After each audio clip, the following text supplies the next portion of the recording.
hearing of the Transportation and Infrastructure Subcommittee for the 118th Congress, and the first field hearing the Senate has held here in Flagstaff in more than 30 years.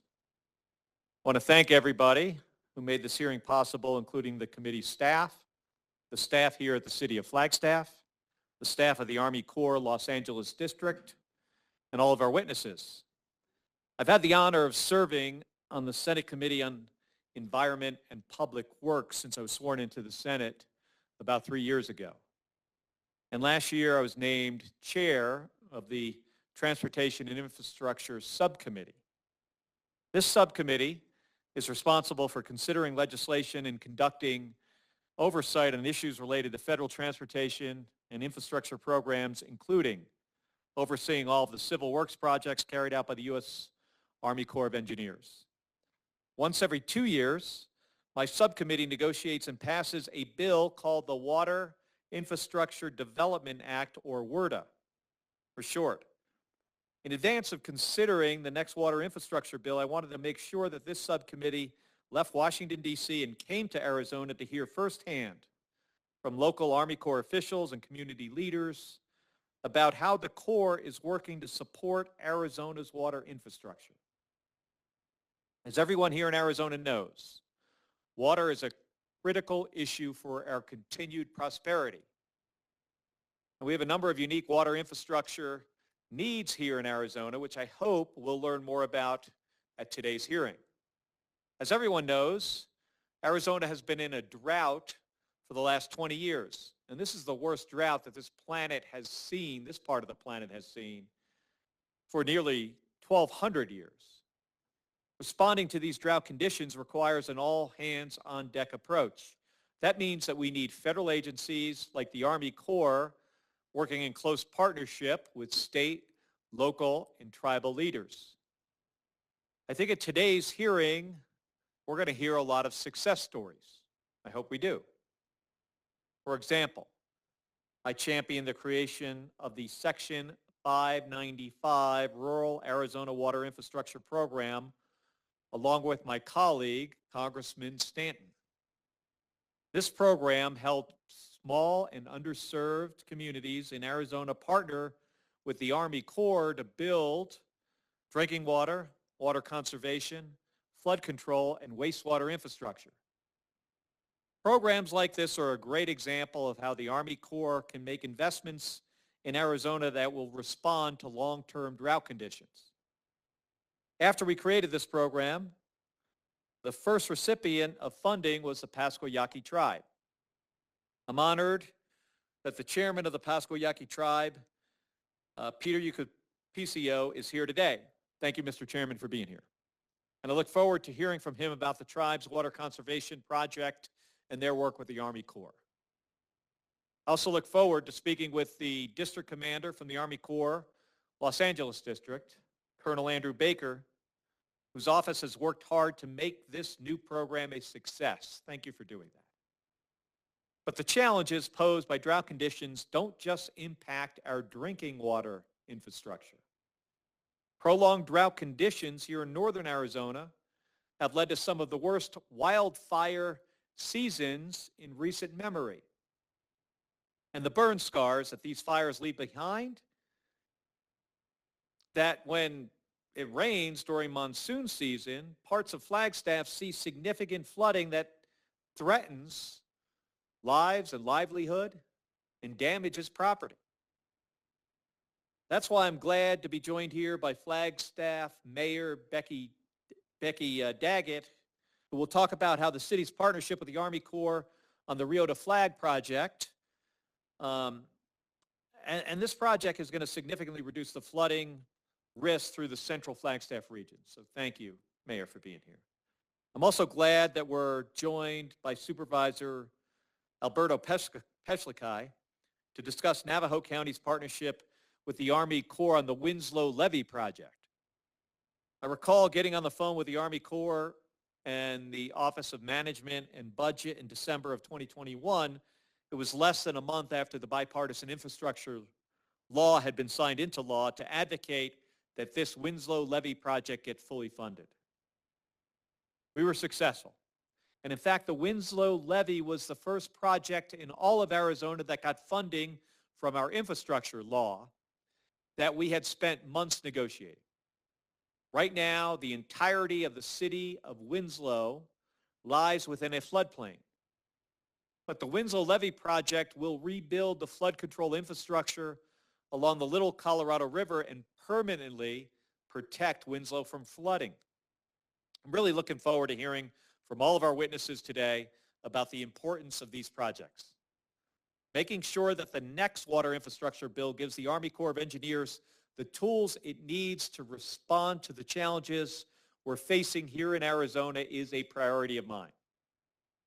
That's why over the past few months, I've been working on legislation called the Drought Resilient Infrastructure Act that gives new authorities to the Army Corps so that they can take on more projects that help Arizona and the West respond and adapt to drought conditions. I'm planning to introduce this bill when the Senate is next in session. Making sure that the Army Corps has the tools that they need to support Arizona communities is a priority of mine. And today's hearing is an important step forward to making sure that we're doing just that. So with that, I'd like to start out and introduce our witnesses. But before we begin with witness introductions, I want to go over some logistics for this hearing today. This hearing is going to be split into two separate panels, one made up by a federal witness, Colonel Baker, and the second made up by three non-federal witnesses. I will introduce the four witnesses before recognizing Colonel Baker as our federal witness for his opening remarks and questions. And then we'll bring up, when we're done with that, we'll bring up the three non-federal witnesses. So with that, let me start by introducing Colonel Baker. Colonel Andrew Baker is currently serving as the 64th Commander of the LA District of the U.S. Army Corps of Engineers.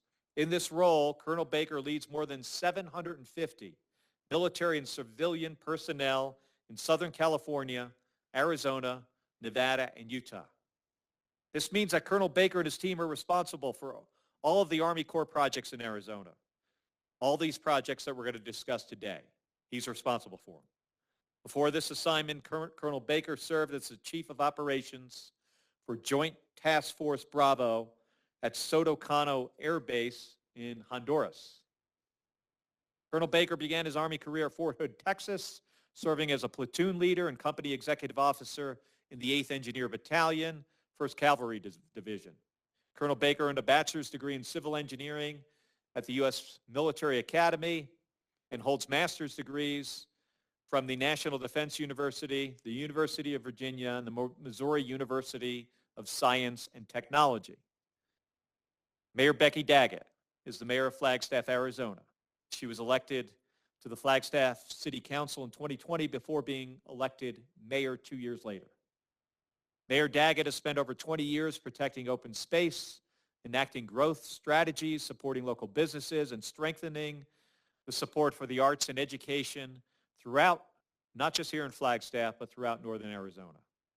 Mayor Daggett holds a master's degree in sustainable communities and a bachelor's of science in public relations from Northern Arizona University. Supervisor Peshlikai serves as the Navajo County Supervisor for District 2, and Supervisor Peshlikai served as the Tribal Government Relations Director for Navajo County prior to being elected to the Navajo County Board of Supervisors. He was elected in November 2020. And Supervisor Peshlikai began working for Navajo County in 2008 as the Public Works Department Planning and Zoning Secretary, and then served as the Transportation Project Manager for the Office of Public Works. Supervisor Peshlikai has been a lifelong resident of Navajo County, residing in the Navajo Nation community of Indian Wells. Chairman Yucapicio is the chairman of the Pascua Yaqui tribe, which is a federally recognized tribe with a reservation southwest of Tucson, Arizona, with 22,000 members. The chairman first ran for tribal council in 2000, and since then he has served as treasurer, vice chairman, and now 4 terms as the chairman of the tribe. The chairman is one of 12 children. He attended Tucson High School and Pima Community College. Also wanted to briefly acknowledge a few other elected officials from Arizona who are joining us today. The mayor of Winslow, Roberta Cano, is in the audience. The vice mayor of Flagstaff, Austin Aslin. Council members Miranda Sweet, Jim McCarthy, and Deb Harris from the city of Flagstaff. Also, Flagstaff City Council member Lori Matthews. Council members Jim McLean and Melissa Nelson from the city of Winslow. Coconino County Supervisor Lena Fowler, Coconino County Supervisor Patrice Horsman, and Navajo County Supervisor Fern Benali. So thank you to our witnesses for joining us today, and thank you for everybody that showed up for this hearing. And I'm going to start this hearing by recognizing Colonel Baker for 5 minutes of opening remarks. Colonel Baker.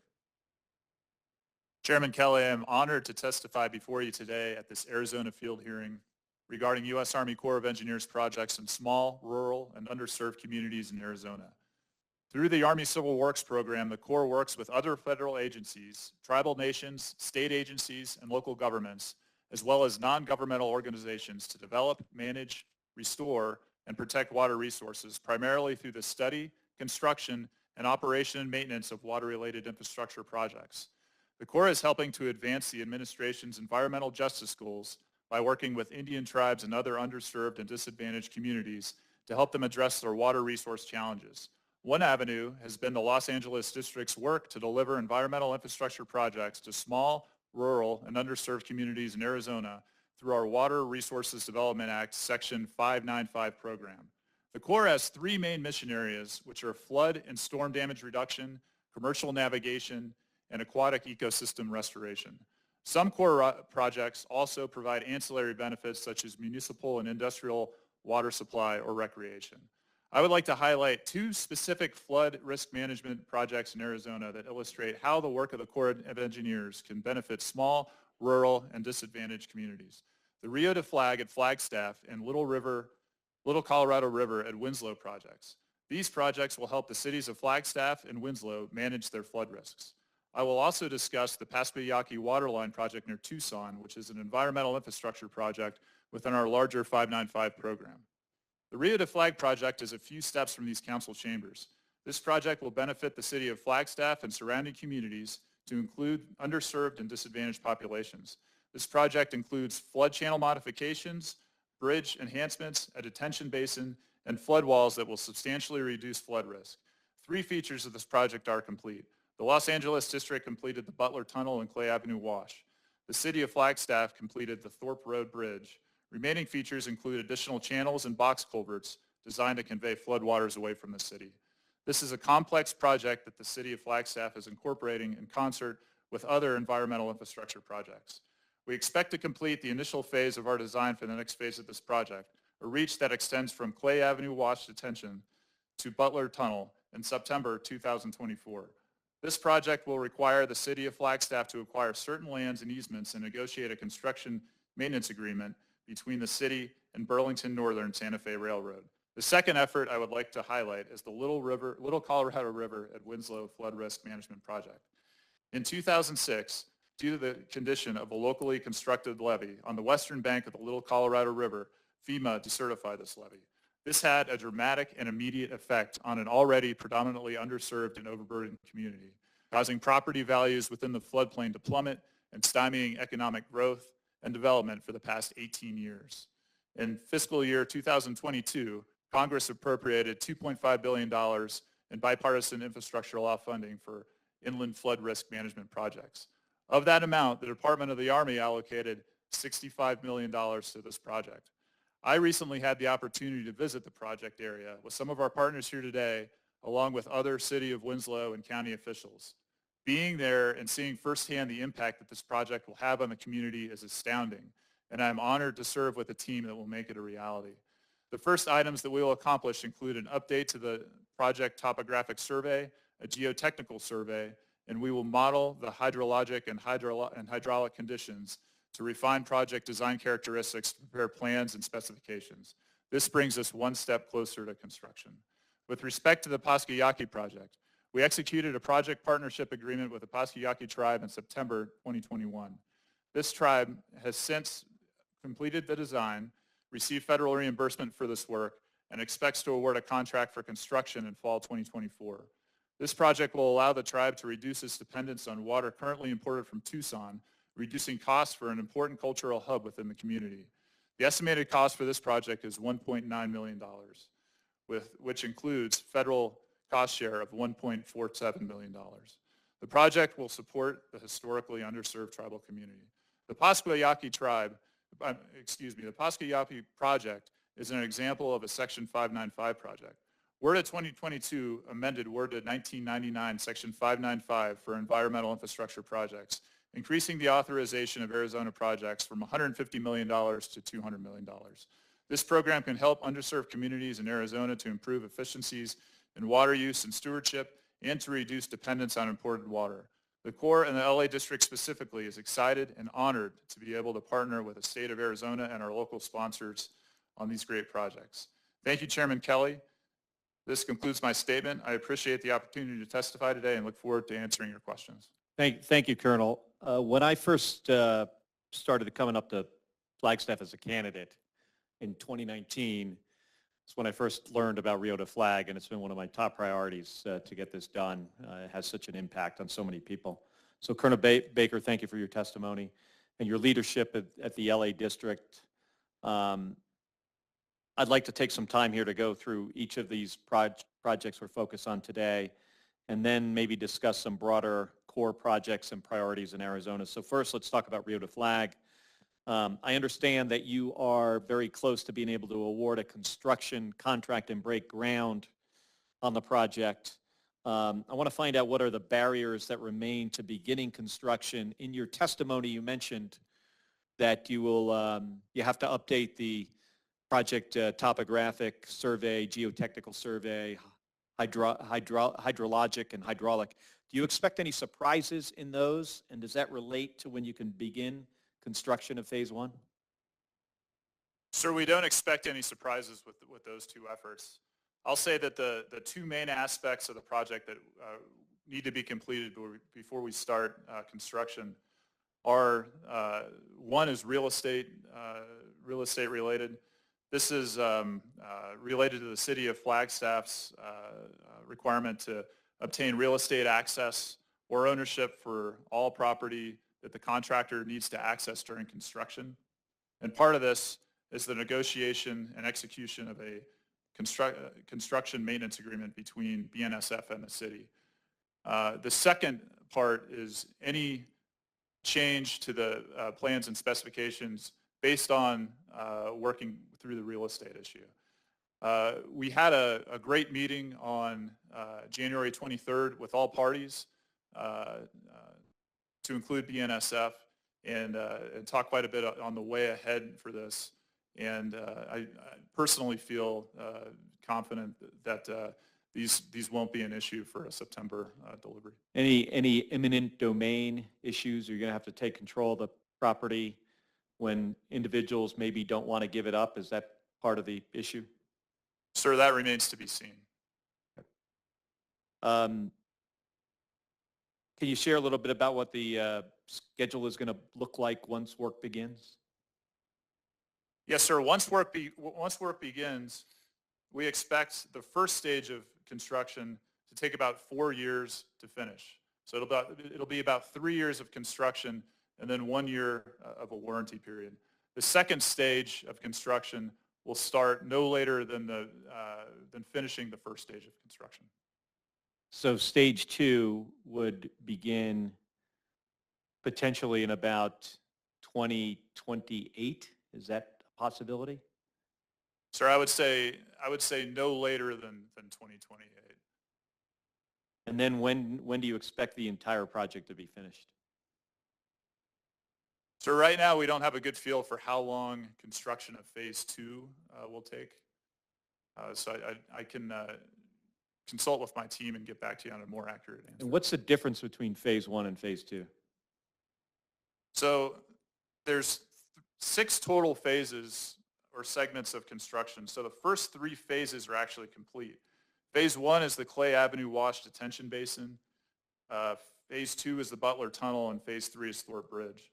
So phase 4, 5, and 6 remain to be constructed. So what we're calling stage 1 includes phase 4 and phase 6. So it's a little bit confusing.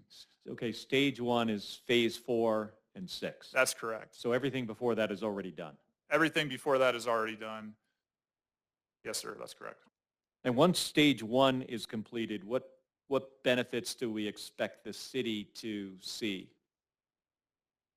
Sir, the total benefit will be available upon completion of both phases. However, there will be an immediate benefit upon completion of phase 1 for the communities that are adjacent to that part of the construction.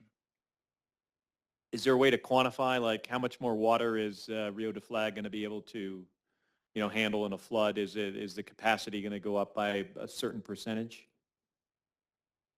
Sir, I can say that the flood risk to those communities and businesses within the first phase will be lower, but I don't have a number. I can certainly consult with my team and provide that for you. That'd be great if you can get back with us. Also for stage 2 and when the entire thing is complete. And then what's the plan for bidding out the contracts on each stage of the process? And is the plan to do a spec and then build, or a design and build with the same contractor? Sir, I'll answer the first question first.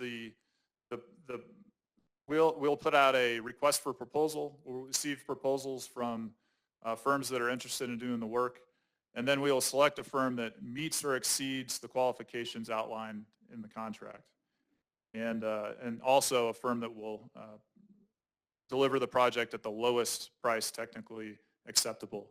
Because the design work on these 2 phases is nearing completion, we've decided to use a design bid build approach as opposed to a design build approach. Design bid build. So they'll do the design first, they'll bid on the project. You'll select, figure out who is actually capable of doing the job, and then go with the lowest bidder. Yes, sir, that's correct. Do you ever do best value to the government as opposed to lowest bid within the Army Corps? Is that something that's ever used in a bidding process? I'm just curious. I've flown on spacecraft that was built by the lowest bidder, so I'm a little sensitive to the... Yes, sir, I understand that, certainly. Also as a individual who's jumped out of perfectly good aircraft, you want to make sure those perfectly good aircraft are perfectly good. Right. Sir, I can certainly provide more information on that, but I don't have the information to answer that directly. Okay. In 2022, the City of Flagstaff received an infra grant courtesy of the Bipartisan Infrastructure Law for the Downtown Mile Transportation Project. While this funding does not directly go to the Rio de Flag project, can you share more about how this funding for related city projects has enabled the entire project to move forward? Yes, sir. I believe the city can best answer this. However, I am very aware that there are many projects involved in the downtown mile that require a great bit of synchronization in order to happen, to include R2. So I'd imagine it's helped quite a bit. And then my understanding is that the coordination with BNSF has been critical throughout the planning process for Rio de Flag.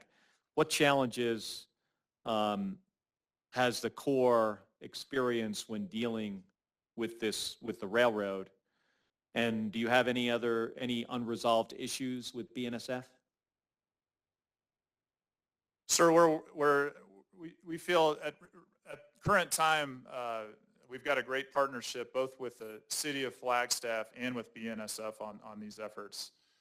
I mentioned our January 23 meeting a little bit earlier. We had executive level personnel to discuss the challenges that we've got in front of us.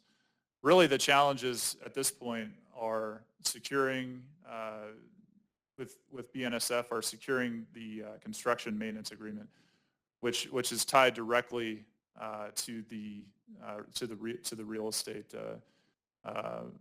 issues we're working through. However, we feel that we have a way ahead to get this complete by September. So they have to move some of their infrastructure in order to enable this. Is that, could you just describe what that is? Yes, sir. Really, at this point, the biggest looming issue is allowing the contractor to gain access to areas where the contractor needs to work.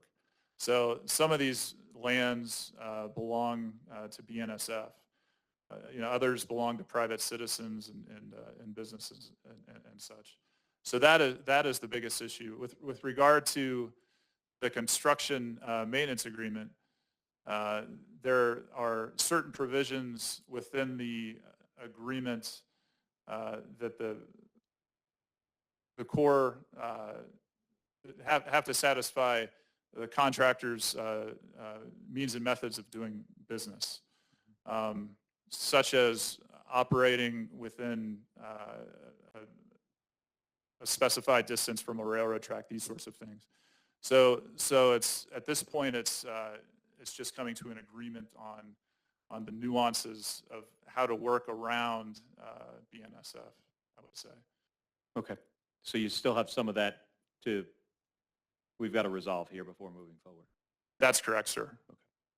Okay. Section 902 of WRDA in 1986 set a requirement that for the Army Corps that any project, where construction costs exceeded their congressionally authorized level by more than 25% would need to be reauthorized. So I've got a couple 902 limit questions for you. So what does it mean when you hit that 902 limit, that 25% above the estimate? What does it mean to the Army Corps? And is it likely that Rio de Flag will hit this 902 limit anytime here in the near future? Sir, as you mentioned, the 902 limit is well, basically it's calculated by inflating the authorized cost to current dollars and then adding another percentage. And this amount represents the 902 limit, which is a limit that the project cost cannot exceed, and it's set by law. Regarding the likelihood of Rio de Flag hitting the 902 limit, due to rising construction and real estate costs, we would say that there's a strong chance, we don't know for sure whether it will, but there is a chance that it will exceed the current 902 limit. And this will require project reauthorization for a larger amount. If that chance, if you see it coming and you expect it, please let our office know, because then we're going to have to go through and reauthorize whatever the additional amount is. So let's just stay in touch on that topic. Yes, sir. All right. So now I want to turn to the Winslow Levee project. As you know, we provided the Army Corps additional funding in the bipartisan infrastructure law to begin work on this project. And since the Army Corps received funding in 2022 for this and other types of projects, what steps have been taken to begin work on the Winslow Levee? Sir, we've done quite a bit, and we're very proud of our work that we're doing with our partners on this project. We signed the design agreement in July 2023, and since then we've used funds to initiate the pre-construction engineering and design phase. There are several things that we've done in this effort. We've completed the update to our project management plan. USACE has finalized the survey scope of work and provided this to Winslow, and they're going to award the prime contractor for this survey work here sometime soon. We've initiated the review plan We've initiated geotechnical drilling and invasive program plan, and we've initiated the recertification of the project cost, and that's on schedule to send to our cost certification team in March. How long do you think so you don't expect this all to be done, all that survey work, review plan, geotechnical drilling, and the reevaluation of the costs done by March, did you say? No, sir. Not the whole package. That was the cost certification. And how long do you think the whole package is going to take? So we expect the entire effort to take between 2.5 and 3 years. We've still got some big ticket items remaining. We've got our hydraulic and hydrologic modeling, and also culture and environmental coordination. And all of these efforts will feed the final plans and specifications for the project. And once all of that is done, that 2.5 years, which is essentially the pre-construction, engineering, and design phase. So maybe we would expect here sometime 2027, beginning of 2027, to start construction. How long do you expect the construction to take? So right now, our plan for that is for it to take approximately 4 years from when we award the contract. And then is this going to be a design build or a design bid build? So for this, we're still early in the process. So we have some room to consider different acquisition strategies, to include design build, to include design bid build. So yes, sir, we are evaluating design build as an option to possibly accelerate the project timeline and to maintain budget. And are there any opportunities to try to maybe keep it under budget and get it done early because we are so early in the design phase? Sir, I can't speak to that specifically, but I can definitely engage my team on that one to give you a better answer. Yeah, since we have time, it would be, it'd be great if we could come in under budget on some of these. And obviously, as we've discussed here, the reason this is so critical is that much of the city of Winslow and also portions of the Navajo Nation lie within a floodplain. This means that anyone that gets a mortgage is required to have flood insurance on the property, and it can mean thousands of dollars a year. And in some cases, the flood insurance payment for some homeowners is more than their monthly mortgage payment. So right now, we estimate about 4 years after we start building. So we're looking at about 6.5 years from now that these homeowners can expect their mortgage payments to come down. That's a long time. I understand we got to do this right. We're trying to correct something that wasn't constructed right the first time. So it's important to get this right instead of getting it early. But just be mindful that, this is years of residents here, having these out-of-pocket costs that for many is really putting us a lot of stress on their budgets. How has the BNSF issues for the Winslow levee gone compared to Rio de Flag? Sir, I would say it's going well with this project. It's a crossing. Navajo County has already started coordination with BNSF. They've completed a preliminary engineering assessment. This is really going to help our efforts going forward. We at the Corps have begun working with our transportation system center out of the Omaha district on this, and we have, as an enterprise, a lot of experience working with railroads and a lot of experience working with BNSF specifically. So we're confident on the way ahead. Do you know where their headquarters is? What state? Yes, sir. It's in Texas. It's in Texas. Okay.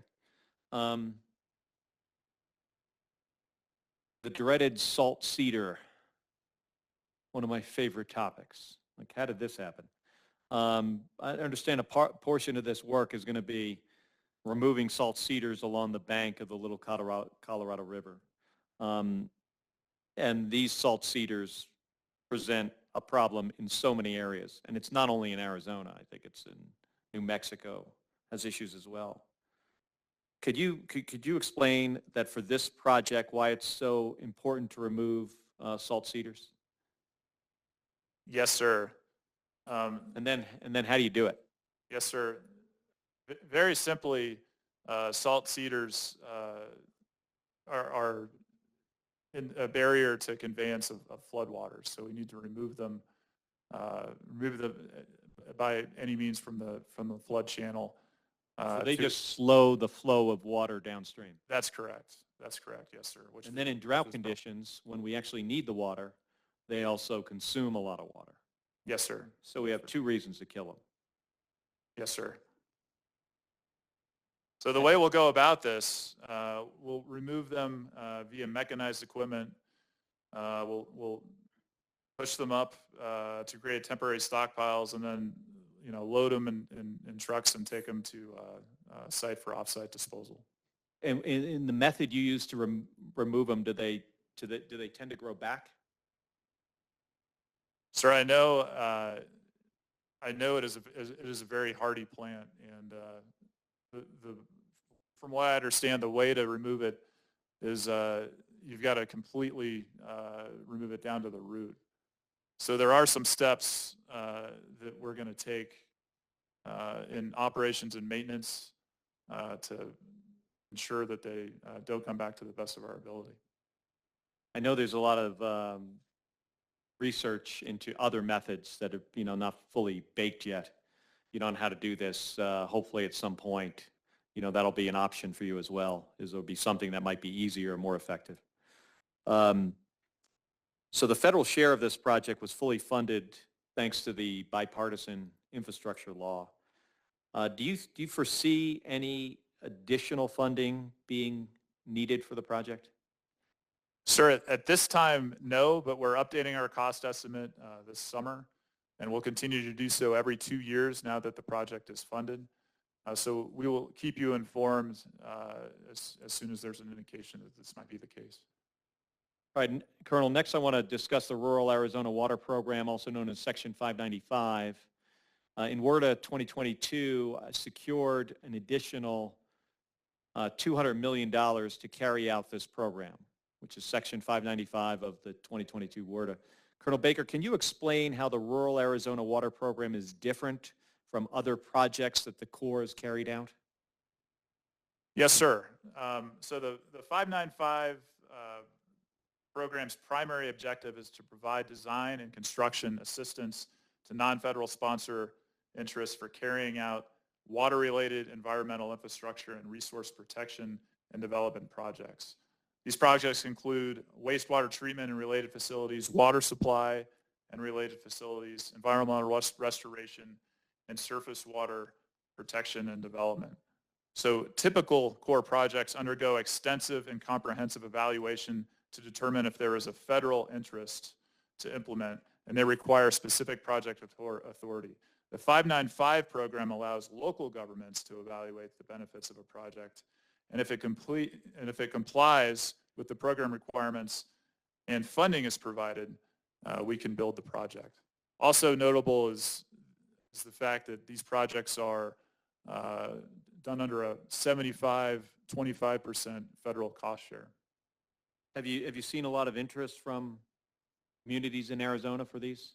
Sir, we've seen a whole lot of interest. We continue to receive letters, phone inquiries about the projects. At our last tally, we have exactly 17 funded projects as part of the 595 program in Arizona. We've signed 2 agreements, and we have 3 ready for signature in the next few weeks, and 1 more that we'll have in the next month. And how many of these have begun construction? Any of them? Sir, the Pasco-Yaqui tribe will be our first, and that's they hope to award a contract this fall for that. Great. We're going to talk a little bit about that project later. Can you describe the process that a local government here in the state of Arizona that's interested in receiving Section 595 funding should follow? Yes, sir. I would say the first step is to contract the LA, to contact the LA District Corps of Engineers. So if an interested party opens up a web browser and types in 595 project Arizona, the first search term will be our website, which describes what the 595 project is, who to contact, and it also talks to a monthly open house that we hold, a virtual open house. And through contacting us, we can provide information on whether or not the project meets criteria, and also help in initial stages of gaining authorization for this project. The next step is to submit an official letter of interest, and after that we add the project to our list of potential projects. After the final step is receiving an appropriation from Congress, and after that we move ahead with our partnership agreement that normally takes about 7 to 8 months to execute. So from beginning to end, how long do you think it should take if one gets approved and gets the necessary funding to begin construction?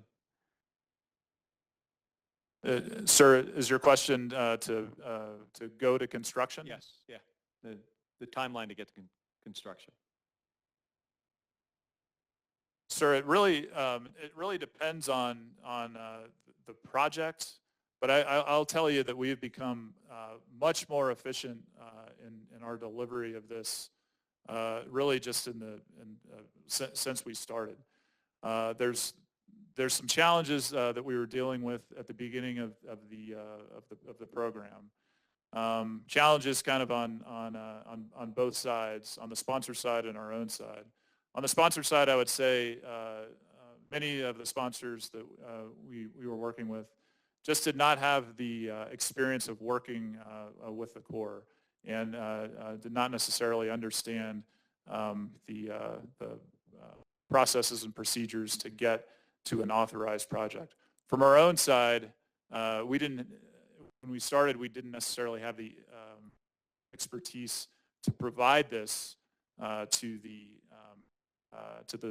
prospective sponsors, but we've come quite a long way, and we've built a lot of momentum with each new project.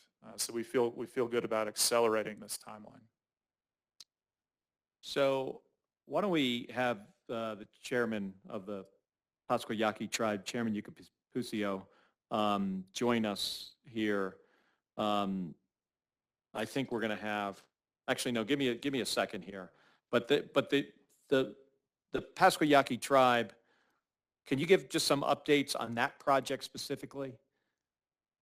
Yes, sir. So this is a waterline project. It was our first 595 project in Arizona. We signed the PPA on this in 2021, and the design is complete, and we expect the Pascua Yaqui to award construction for construction in the fall of 2024. And do you have any lessons learned from working with the tribe that you can apply to other projects? Yes, sir, absolutely. As I mentioned, we've had some challenges getting this program started, but we've built a lot of momentum. I think misunderstanding the amount of time that is involved in educating our own staff and the sponsors on the requirements for the 595 program, and successfully negotiating many 595 agreements concurrently was an issue at the beginning. But as I mentioned, we've gained a lot of momentum in delivering this program. Well, please let my office know if there's anything we can do to help you effectively implement the program. And then finally, I want to talk a little bit about flood control. Flood control curves was a topic of a hearing we had in Washington. Can you explain what role the Army Corps plays in setting flood control curves for certain federally regulated reservoirs.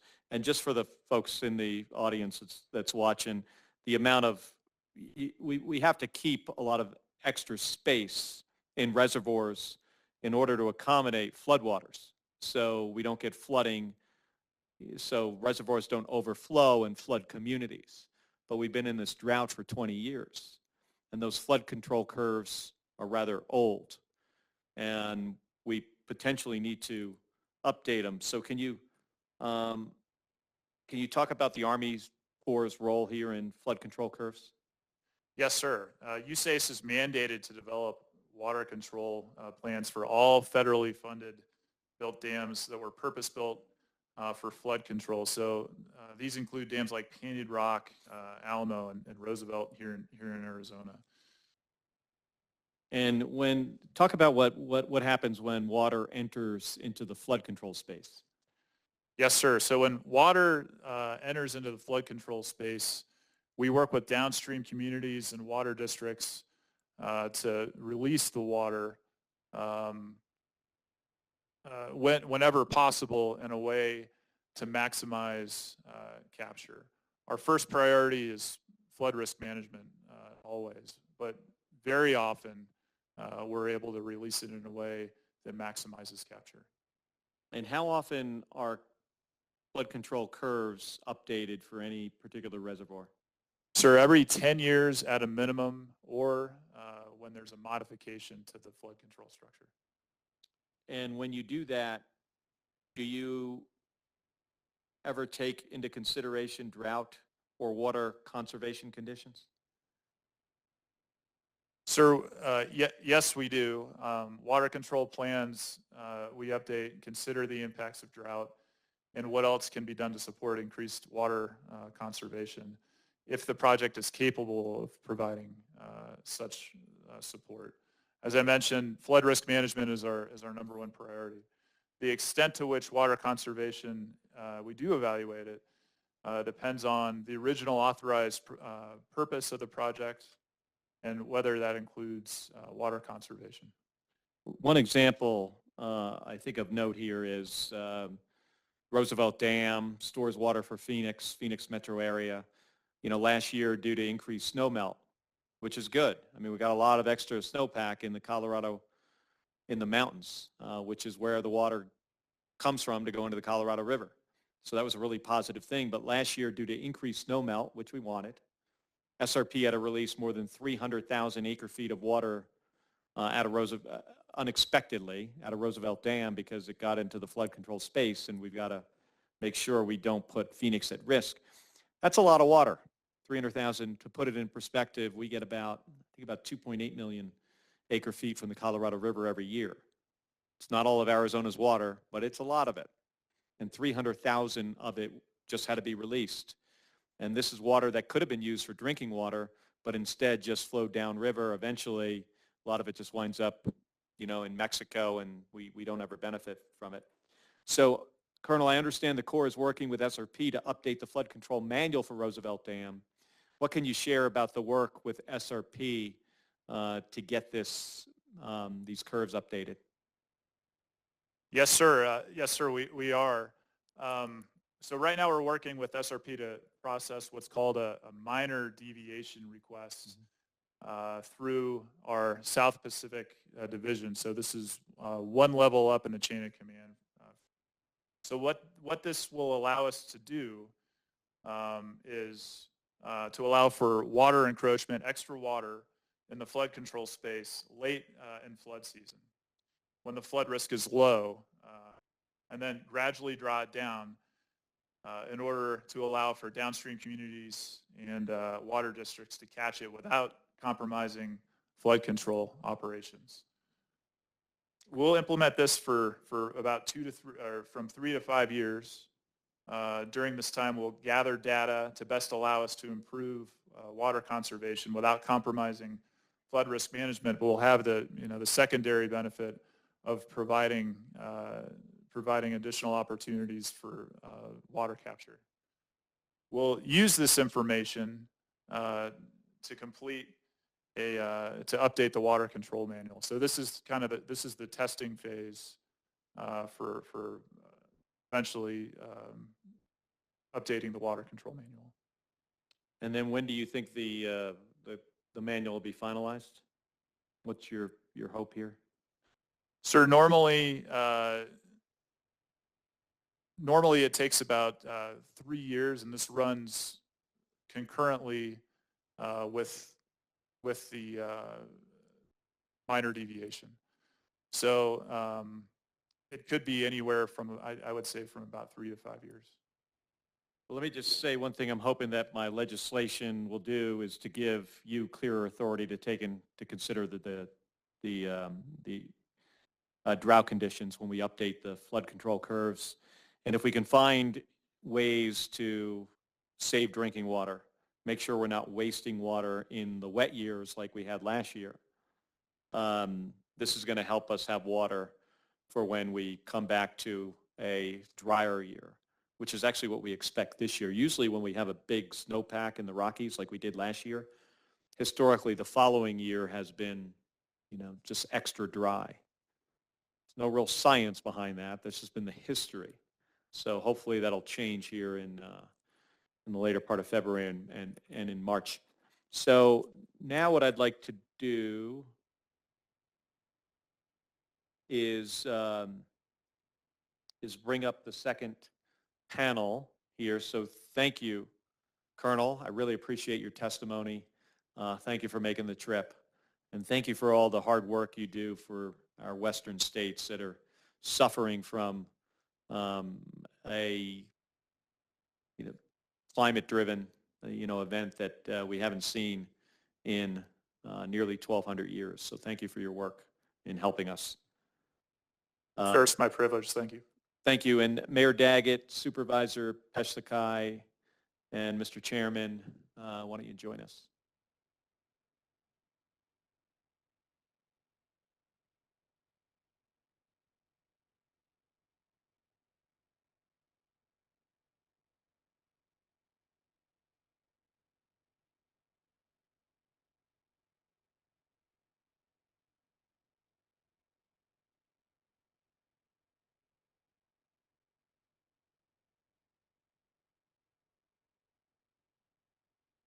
We'll start with opening remarks for each of you. Mayor Daggett.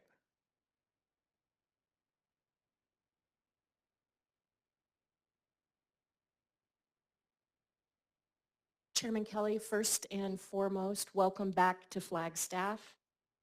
We're proud to host you here at Flagstaff City Hall once again. We appreciate your service on the Senate Environment and Public Works, and especially as the chairman of the Transportation and Infrastructure Subcommittee that has jurisdiction over the Water Resources Development Act, which is so important to our community and many others in Arizona. We are also thankful to you for chairing this important field hearing today to hear perspectives on Army Corps of Engineer projects in small, rural, and underserved communities. We also want to thank Army Corps Regional Commander Colonel James Hendura and District Commander Colonel Andy Baker for being here today. We have been working closely with the Army Corps of Engineers since 2001 on the Rio de Flag flood control project, and we continue to push to complete what will be the most transformational infrastructure project in the city's history. Although it has been a long road to today, we are making considerable progress and have passed many important milestones. 3 major project components have been constructed to date, including a large detention basin on the Clay Wash Reach, a bridge structure in the upper reach, and a large culvert under Butler Avenue. We are approaching final plans and specs that will allow the project to be advertised for bid. We're working towards acquiring the real estate from property owners and businesses to construct the project, and BNSF Railway is also a large landowner in the project footprint. We are engaged in complicated negotiations with the railroad on several construction management agreements for project approval and property rights. Our goal is to have this project out to bid in early 2025 and have shovels in the ground by spring 2025. We received the final $52 million of federal funding for construction in FY 2020. Thus far, $84 million in federal funds have been committed to this project. To date, the city has contributed $22 million as part of its cost share. When this project is completed, it will have a transformational effect on our town. First, it will remove over half of our residents and over 1,500 structures from the floodplain, including Northern Arizona University and, yes, City Hall, where we are sitting right now. Second, it will allow for the first time in many people's lifetimes, including our former esteemed mayor and your current Northern Arizona Director, Coral Evans, to make improvements to their houses and businesses in the South Side neighborhood that they haven't been able to make in decades because of the simple fact that they lie in the floodplain. Third, it will eliminate costly flood insurance requirements for many residents. Finally, it will allow for more than $1 billion in economic development that will be a boon for residents and visitors alike. In short, this project will transform this great city. Regarding this project, we have one final request. It is our understanding that you have once again inserted a provision in WRDA 2024 that will waive the 902 limit or the maximum cost cap for this project. We ask that you fight for inclusion of this provision as we may be bumping up against our limit due to inflation and the high cost of materials and real estate acquisition. Expediting the process greatly benefits these projects that are overdue for delivery and can't afford any additional delay. I would also like to highlight another important Army Corps program that you were instrumental in bringing to Arizona, the Section 595 or Arizona Environmental Infrastructure Program. The city was one of the first in the state to send a letter of interest to the Corps and be placed on the priority list for this program. In early 2021, we were awarded two 595 projects known as the Downtown Flood Lateral Tunnel and W.F.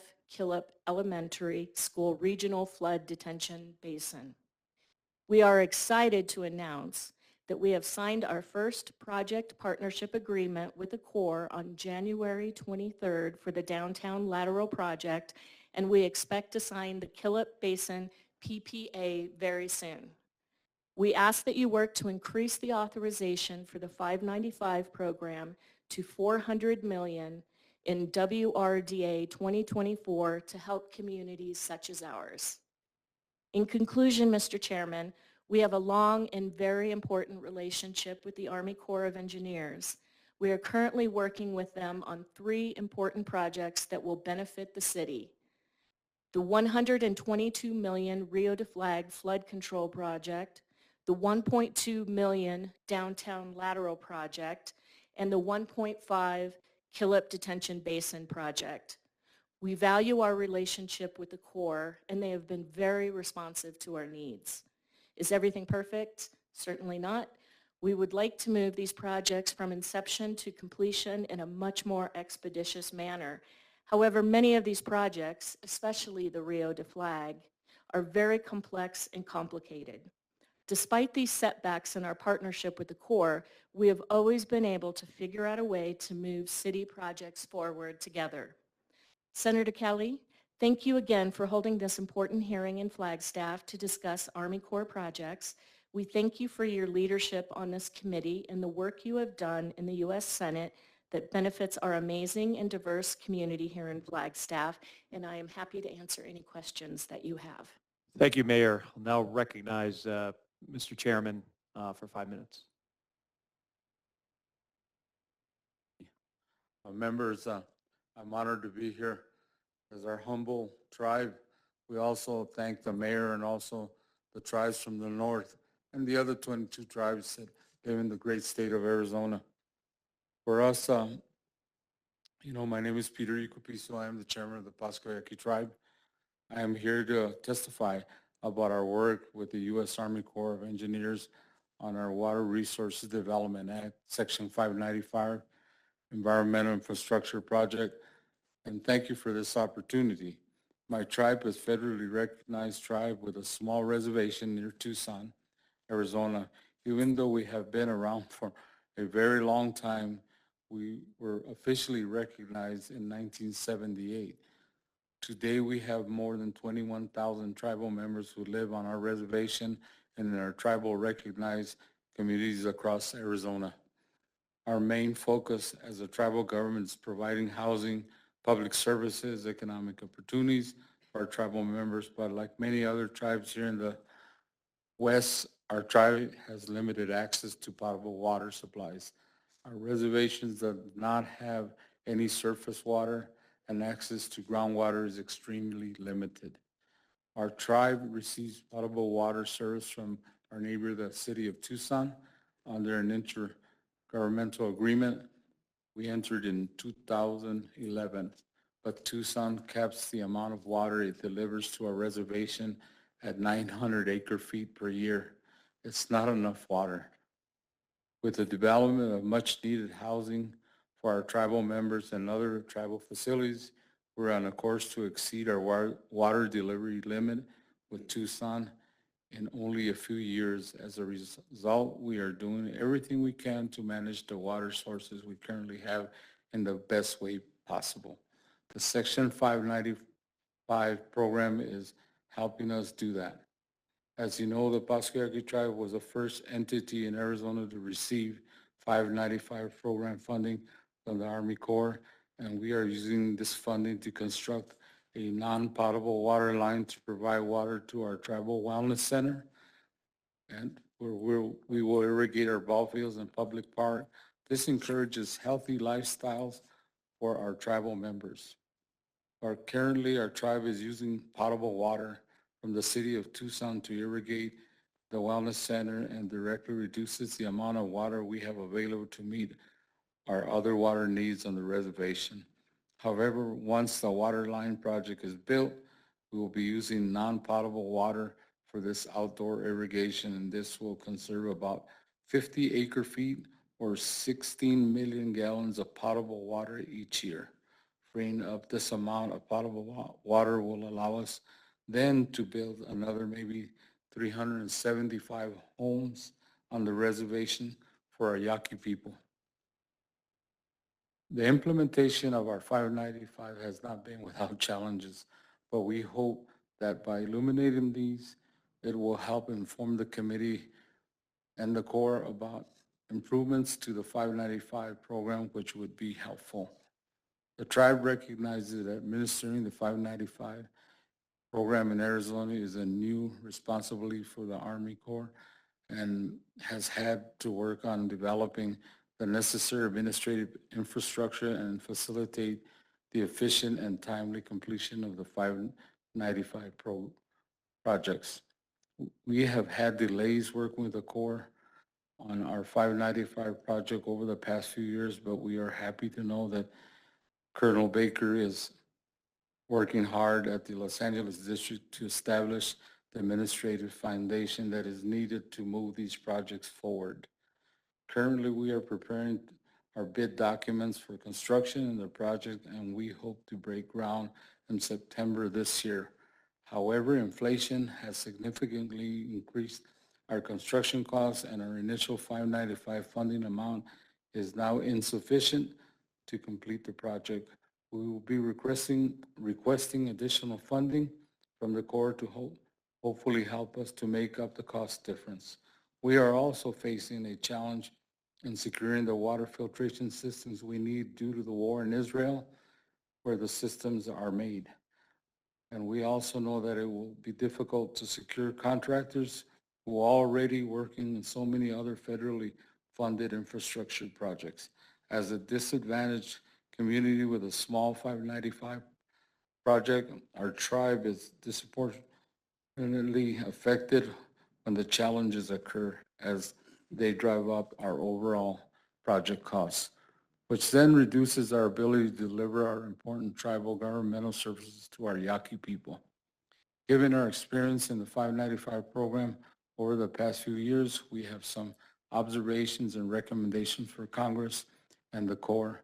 My written testimony submitted for the record has much detail about each of these recommendations, but here are a few in a handful. The Army Corps should keep working to improve its administrative operations to be responsive to the needs of the 595 program guarantee in order to avoid long project delays. For transparency, we recommend that the Corps provide regular notices of funding opportunities on the grants.gov website so that small and disadvantaged communities become more aware of the programs. Number three, the 25% cost share requirements for Indian tribes should be eliminated, or at minimum, the tribes should be allowed to combine other sources of federal funding to meet the cost share requirement, such as from the Bureau of Indian Affairs and the Bureau of Reclamation. Number four, the overall charge by the Corps for each project should be allowed to be reduced the amount of funds available for actual construction of the project. The overhead should be added on top of the actual project costs and should be 100% funded by the Corps in the 595 program. Otherwise, small, rural, disadvantaged communities will have difficulty bearing these additional costs. Those are some of the few, and we thank you very much and many blessings for your efforts in trying to help all our tribes and all our towns and cities. Thank you, Mr. Chairman. Supervisor Peshlikai. Good morning, Senator. I am Supervisor Peshlikai, representing the Rural District 2 on the Navajo County Board of Supervisors. On behalf of Navajo County and the City of Winslow and the State of Arizona, I deeply appreciate the opportunity to provide you and the subcommittee testimony on the county's perspective as the non-federal sponsor for the Army Corps of Engineers Lower Colorado River and Winslow Flood Mitigation Project, or the Winslow Levee Project, as it is known in Navajo County. While the Winslow Levee was constructed decades ago, the critically important need to repair the dates back to the mid-2000s. 2008 was a defining year in the early life of the project. The Federal Emergency Management Agency decertified the levee, which financially impacted residents, businesses, and property owners in the area. More on that in a moment. And Navajo County and the Army Corps of Engineers signed a feasibility cost share agreement that initiated a 10-year-long feasibility study, which culminated in the recommended plan that is moving ahead today. Before providing an update on where the project stands, I want to touch very briefly on the significance of this project and its importance to the community of Winslow and the northeastern region of the state of Arizona. First, locally, once the levee is repaired and certified in the region of the state of Arizona, once the levee is repaired and certified and accredited by FEMA, residents will realize financial relief from the approximately $15 million in costly flood insurance premiums they have been forced to endure since the decertification of the levee in 2008. Relatedly, without the essential life of safety infrastructure project, nearly every one of Winslow's homes, businesses, and schools and key services are in harm's way from dangerous flood events. Regionally, completion of the Winslow Levee project is a key to unlocking economic growth in northeastern Arizona. There is a prime for development and construction once the flood mitigation concerns are greatly reduced, as I-40 and the BNSF Railroad provide robust transportation infrastructure throughout the region. You'll find more specific project impact information in your handout. And so today, the project's technical pre-construction, engineering, and design work is underway. A joint project development team of our non-federal and Army Corps partners have been meeting regularly and reports the initial survey, topography, and then the geotechnical analysis is moving forward as planned. Relatedly, another team is working through the process that will determine the most efficient acquisition strategy, design build, and design bid build for construction. For constructing the project. The Army Corps and Navajo County are acutely aware of the project that has received 100% federal funding for design and construction, and the expectations are high for delivering a completed project expeditiously.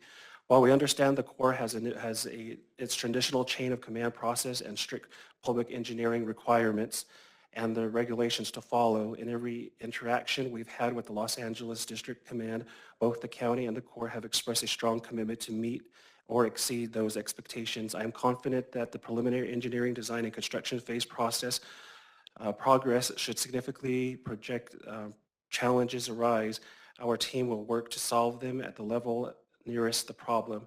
Should that not be enough, my expectation is that both sides will work in good faith to escalate issues for a quick chain of command resolution, draw on appropriate resources and expertise at the local, state, federal level, and collaborate with our state and federal congressional leadership as necessary.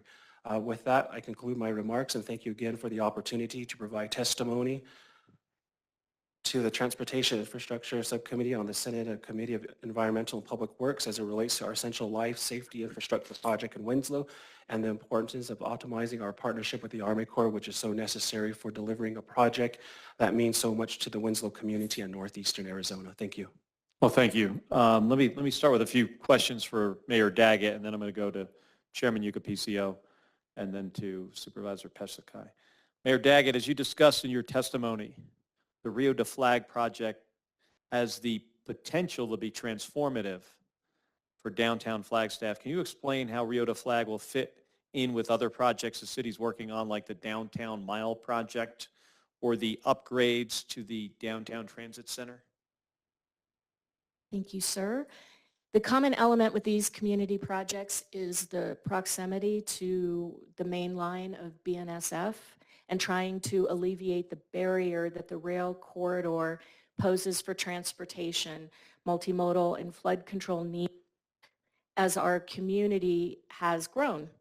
Packaging these projects together has allowed us to leverage our federal funding for grant opportunities like the infra grant we were awarded for the Downtown Mile in 2022.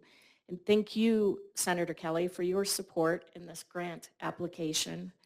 It also allows for a more streamlined process to design and construct these projects together to reduce impact on BNSF and Amtrak operations. Reconstruction of so many points across the corridor enabled us to attract BNSF into a partnership so they could also plan improvements of a third main line track during construction, which incentivized them to become a substantial funding partner. When we started the Rio de Flag, that project stood on its own in trying to get under the rail corridor, and the financial burden was too great on that single project. Spreading the effort across so many beneficial community projects like the Downtown Mile and the Lone Tree Overpass has really been the key to our success in managing funding and the ultimate delivery of the Rio. As I said in the beginning of my testimony, Rio de Flag has been one of my highest priorities for northern Arizona, for the Flagstaff area. Mayor, before I go to the chairman, what are some things that Congress and my committee, EPW, Environment and Public Works, in particular should know? Is there anything else we should know about Rio de Flag? And are there any ways that we can help the Army Corps make sure this project is a success? Mr. Chair, thank you so much for that question. We're often focused on engineering, cost, and schedule, but this is a project that is helping real families and businesses, families that have been in our community for generations and have always known flooding inside their homes. With your support, we are very humbled that we get to do something in our lifetime that makes these conditions better for our community. And in terms of what you can do to make sure this project is a success, 902 limit waiver support, 595 project program support, and future grant funding support would be the three things that we would ask for. I got one question about something you said in your testimony. You said it will remove over half of our residents and over 1,500 structures from the floodplain. So depending on how you read that, will there still be, is it half of the residents of Flagstaff will no longer be in a floodplain? Are the other half still in a floodplain, or were they never in a floodplain? Big difference. Big difference. I'm looking for that in my comments.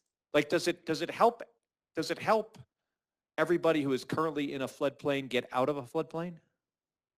I see some nods in the audience. Along the Rio de Flag, the flood control project, those residents that are within that project area. Which is half of the residents of Flagstaff. Sounds like it is. Christine, is that correct? That's correct. Yes, Okay. sir. Thank you, because I wanted to see if we have more work to do when this is done. It sounds like this is going to go a long way to fixing this flooding problem. Absolutely, sir. All right. Ms. Chairman, you could PCO, I want to start by asking you about your work with the Army Corps on the Rural Arizona Water Program, what you were talking about in your statement.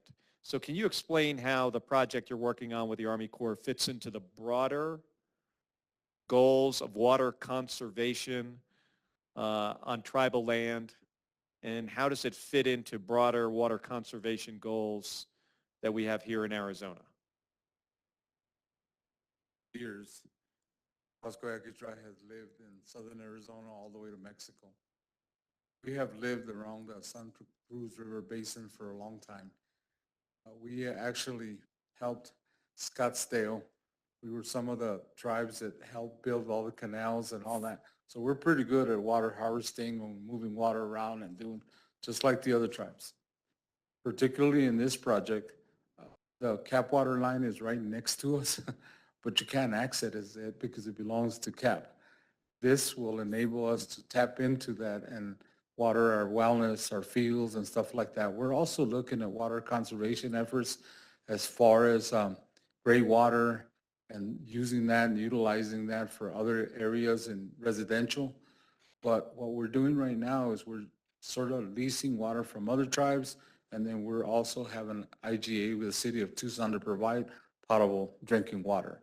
And that would help cut the cost of that, which would then, for more than maybe 1,500 tribal members that are looking for housing, would allow us to build a few more houses to house them in affordable housing.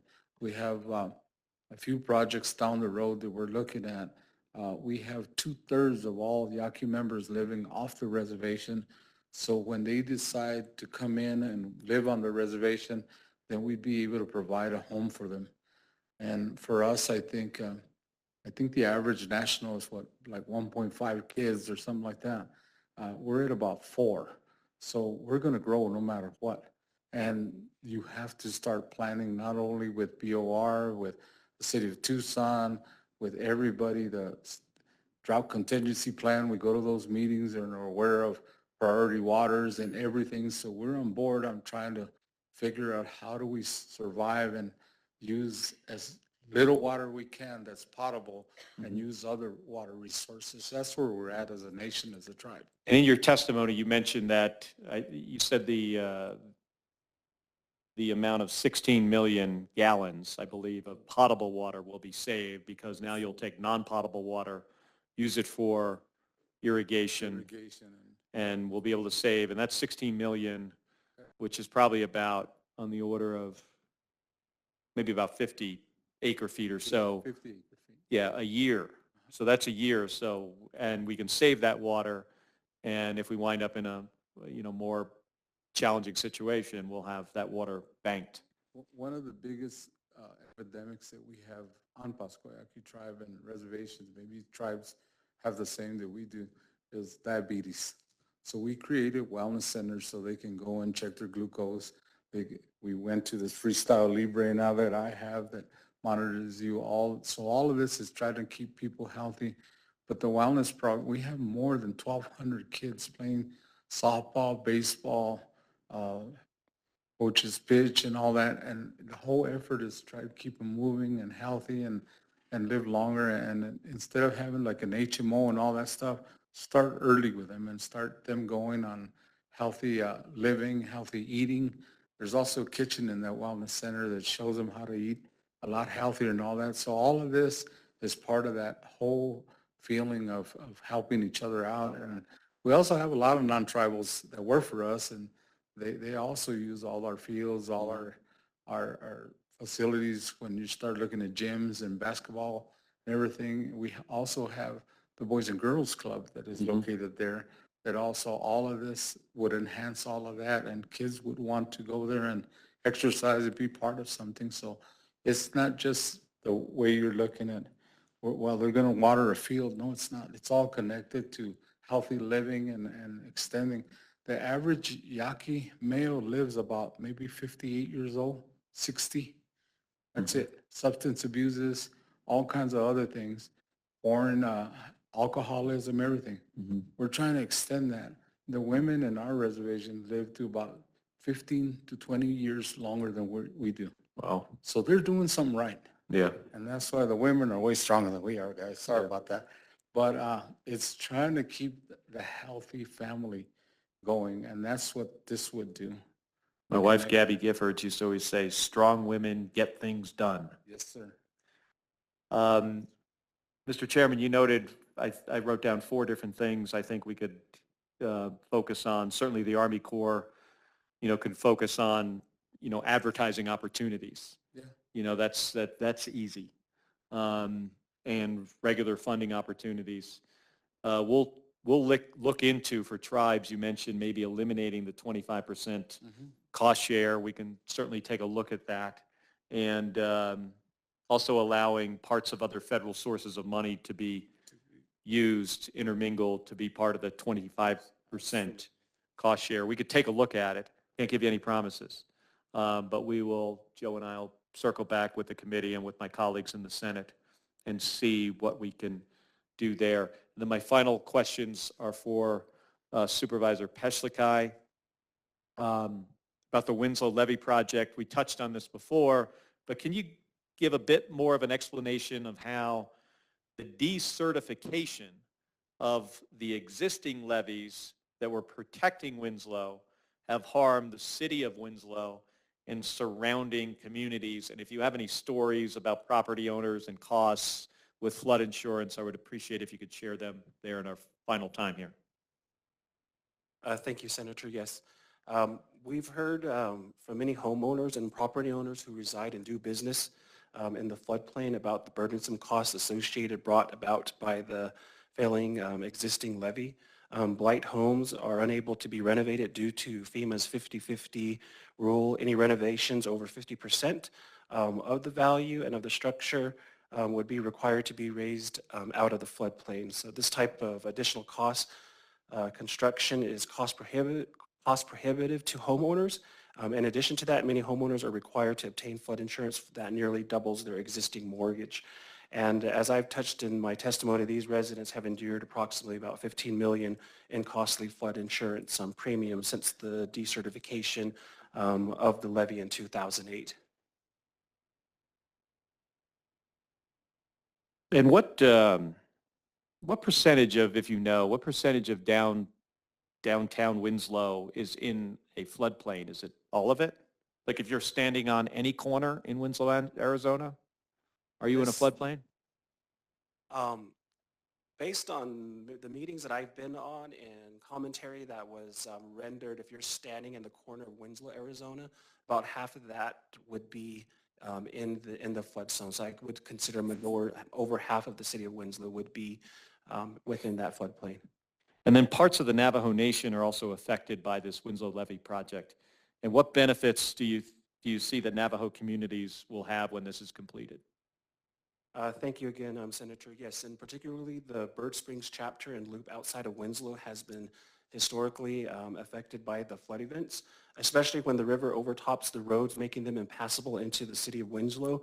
With the rehabilitated levee system and flood reduction benefits that go with it, tribal residents will have a more dependable access to health services, emergency services, groceries, and other necessities. And then in addition to that, considering the most recent, with the visits that we had with the current colonel and then past colonels and other administrators and past congressional leaders, as a result of the movement that this project has received, we were able to coordinate with our Department of Emergency Management at the county to connect them with members of the Army Corps of Engineers that they met back in May 18th and 19th of last year, along with agency recommendations for short, medium, and long-term solutions for the community.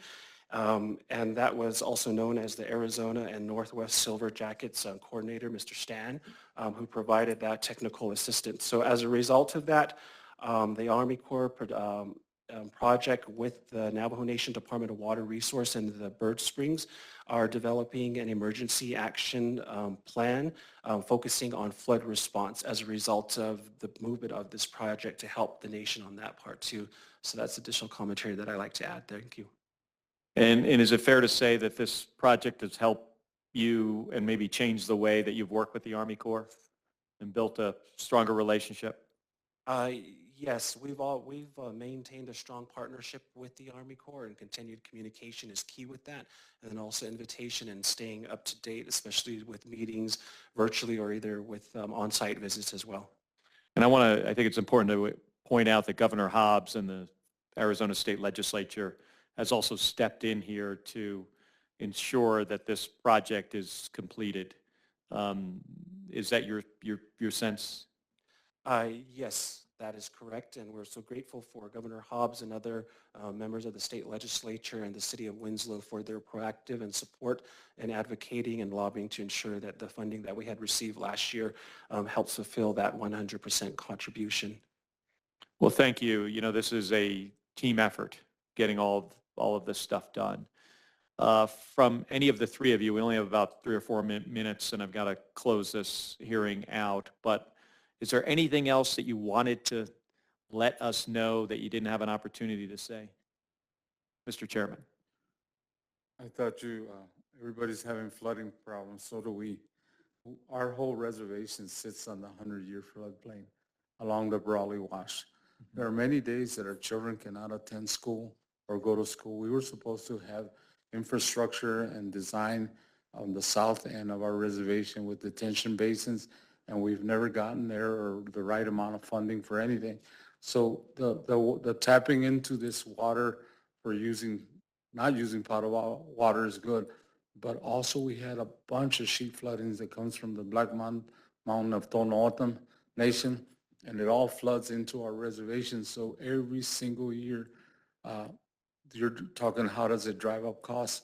Well, because we live in the floodplain, we have construction costs are higher to build an average 3-bedroom home just to make sure it's not flooded when these rains start, the monsoons. Well, Mr. Chairman, let's work together on trying to resolve that issue as well. Mayor? I would just like to point out that the Rio de Flag is but one watershed that's being improved for post-wildfire flooding mitigation. In addition to the Spruce Wash and the work that the county has done east of town in Doney Park, and all of these projects complement each other to provide flood mitigation to many areas of our community that are impacted or that could see future flooding, and spread the benefit across the region. And so that is to say, to express gratitude to our federal partners, our state partners, our county partners, for all of this work to make these projects work well together and protect our communities. Thank you, Mayor. Supervisor Pescakai, anything else we need to know? Yes, Senator. First, I'd just like to extend an appreciation to yourself and other members of the congressional leadership at the federal level, as well as with your staff, and not only your staff, but other staffers with your predecessors as well, that have continued to support our efforts with the city of Winslow, and then also their appreciation to the city of Winslow for their continued advocacy and support for this project. So again, thank you very much on behalf of the Navajo County Board of Supervisors, the residents of Winslow, as well as the region as a whole. Thank you. Thank you. In closing, I would like to thank our witnesses for appearing before us today and sharing their perspectives on the Army Corps Water Management Authorities. Also want to thank Colonel Baker as well. I want to thank my staff for all the hard work they put into this. Joe Russell here, who knows these issues much better than I do. And I want to say a special note of thanks to the staff here at the City of Flagstaff for all of their assistance in making today's hearing run smoothly. So thank you for that. And before we adjourn, I've got some official housekeeping I have to do. So I'd like to ask unanimous consent to enter into the hearing record 2 things.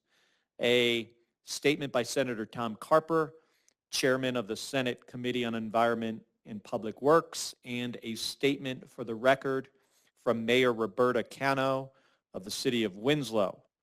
Without objection, those will be entered into the record. Senators will be allowed to submit written questions for the record by February 29th, 2024, which is 2 weeks from today. If any questions are submitted, we will compile those questions and send them to our witnesses who will ask to reply by March 14, 2024. And with that, noting the time at 12 noon exactly, this is my former Navy attack pilot in me. The hearing is adjourned.